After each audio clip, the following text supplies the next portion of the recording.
प्यारे बच्चों, अभिमन्यु की मृत्यु के बाद अर्जुन ने जयद्रथ को मारने की प्रतिज्ञा ली थी। वहीं धृष्टद्युम्न ने द्रोणाचार्य को। दोनों ही अपने लक्ष्य पर अडिग थे, परंतु इस भीषण युद्ध में एक अवसर ही था जिसकी सबको तलाश थी। अब आगे। उधर अर्जुन सिंधुराज जयद्रथ के साथ युद्ध कर रहा था और उसका वध करने के मौके की तलाश में था। इतने में भूरिश्रवा ने सात्यकी को ऊपर उठाया और जमीन पर जोर से दे पटका। कौरव सेना जोरों से कोलाहल कर उठी। सात्यकी मारा गया। अर्जुन ने देखा कि मैदान में मृत्यु से पड़े सात्यकी को भूरिश्रवा घसीट रहा है। यह देखकर अर्जुन भारी असमंजस में पड़ गया। उसे कुछ नहीं सूझा कि क्या किया जाए। वह श्री कृष्ण से बोला, कृष्ण, भूरिश्रवा मुझसे लड़ नहीं रहा है। दूसरों के साथ लड़ने वाले पर मैं कैसे बाण चलाऊं? अर्जुन इस प्रकार श्री कृष्ण से बातें कर ही रहा था कि इतने में जयद्रथ द्वारा छोड़े गए बाणों के समूह आकाश में छा गए। इस पर अर्जुन ने बातें करते करते ही जयद्रथ पर बाणों की बौछार जारी रखी।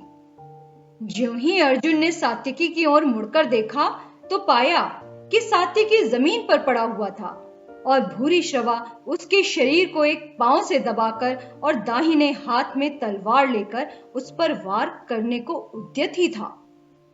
यह देखकर अर्जुन से रहा न गया। उसने उसी क्षण भूरिश्रवा पर तान कर बाण चलाया।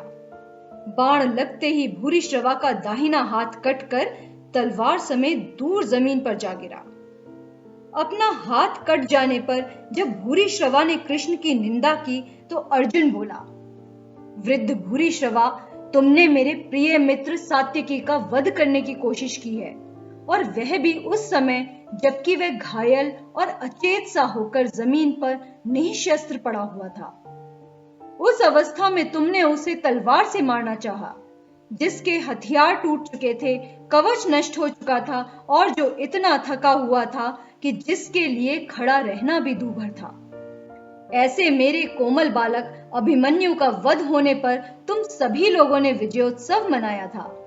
तुम ही बताओ कि ऐसा करना किस धर्म के अनुसार उचित था? अर्जुन के इस प्रकार मुंह तोड़ जवाब देने पर भूरिश्रवा युद्ध के मैदान में शरों को फैलाकर और आसन जमाकर बैठ गया।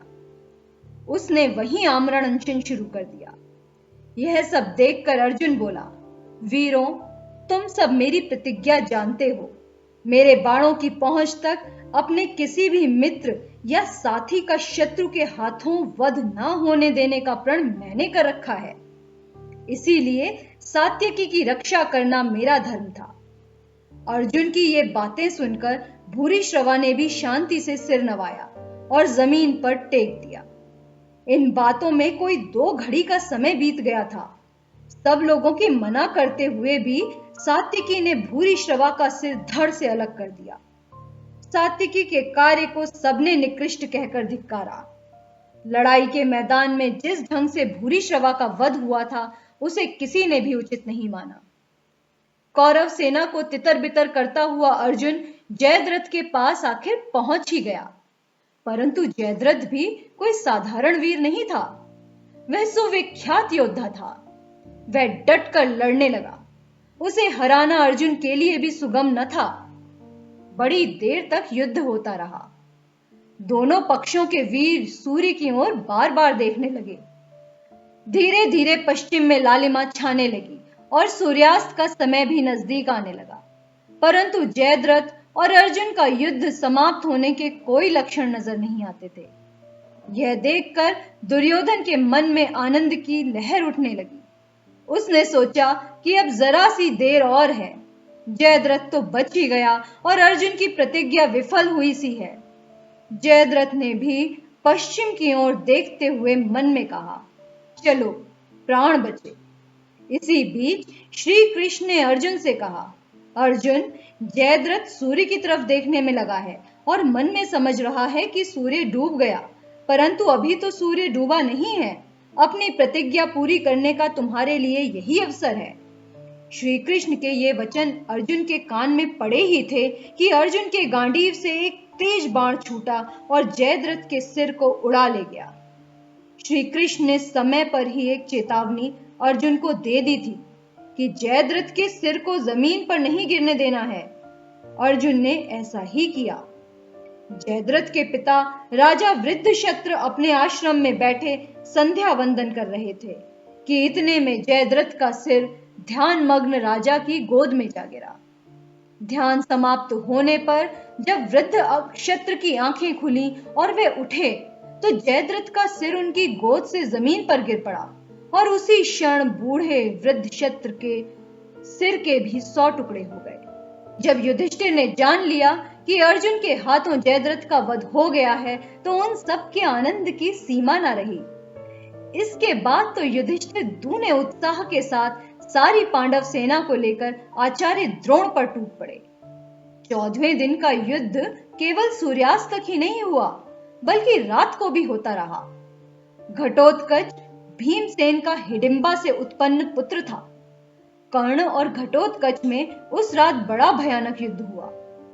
घटोत्कच ने कर्ण को भी इतनी पीड़ा पहुंचाई कि वह आपे में न रहा और इंद्र की दी हुई शक्ति का, जिसे उसने अर्जुन का वध करने के उद्देश्य से यत्न पूर्वक सुरक्षित रखा था, घटोत्कच पर प्रयोग कर दिया।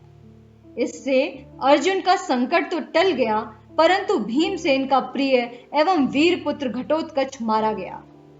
पांडवों के दुख की सीमा न रही। इतने पर भी युद्ध बंद नहीं हुआ। द्रोणाचार्य के धनुष से बाणों की तीव्र बौछार से पांडव सेना के असंख्य वीर कट कट कर गिरते जाते थे। यह देखकर श्री कृष्ण अर्जुन से बोले, अर्जुन, कुछ कुचक्र रचकर ही इनको परास्त करना होगा। आज अगर परास्त ना हुए तो ये हमारा सर्वनाश कर देंगे। इसीलिए किसी को आचार्य के पास जाकर यह खबर पहुंचानी चाहिए कि अश्वत्थामा मारा गया। युधिष्ठिर ने काफी सोच विचार के बाद कहा कि यह पाप मैं अपने ऊपर ही लेता हूं। इस व्यवस्था के अनुसार भीम ने गदा प्रहार से अश्वत्थामा नाम के एक भारी लड़ाके हाथी को मार डाला। फिर द्रोण की सेना के पास जाकर जोर से चिल्लाने लगा, मैंने अश्वत्थामा को मार डाला है। उधर युद्ध करते हुए द्रोणाचार्य ब्रह्मास्त्र का प्रयोग करना ही चाहते थे कि जब उन्होंने सुना कि उनका पुत्र अश्वत्थामा मारा गया, वे विचलित हो गए। साथ ही उन्हें इस बात की सच्चाई पर भी शक हुआ। उन्होंने युधिष्ठिर से पूछा। आचार्य द्रोण को विश्वास था कि युधिष्ठिर झूठ नहीं बोलेंगे। युधिष्ठिर असत्य बोलते हुए डरे, पर विजय प्राप्त करने की लालसा में किसी तरह जी कड़ा करके जोर से बोले, हाँ, अश्वत्थामा मारा गया। परंतु यह कहते कहते अंत में धीमे स्वर में यह भी कह दिया कि मनुष्य नहीं, हाथी। इसके साथ ही भीम तथा अन्य पांडवों ने जोरों का शंखनाद और सिंहनाद किया, जिससे युधिष्ठिर के अंतिम वचन उस शोर में लुप्त हो गए। युधिष्ठिर के मुंह से यह सुनते ही चारों ओर हाहाकार मच गया और इसी हाहाकार के बीच धृष्टद्युम्न ने ध्यान मग्न आचार्य की गर्दन पर खड्ग से जोर का वार किया। आचार्य द्रोण का सिर तत्काल ही धड़ से अलग होकर गिर पड़ा और इस तरह द्रोणाचार्य का अंत हुआ। तो बच्चों, ये थी कहानी भूरिश्रवा, जयद्रथ और आचार्य द्रोण के अंत की। और अगले अंक में सुनेंगे कि किस प्रकार इस युद्ध में कर्ण और दुर्योधन का अंत होता है।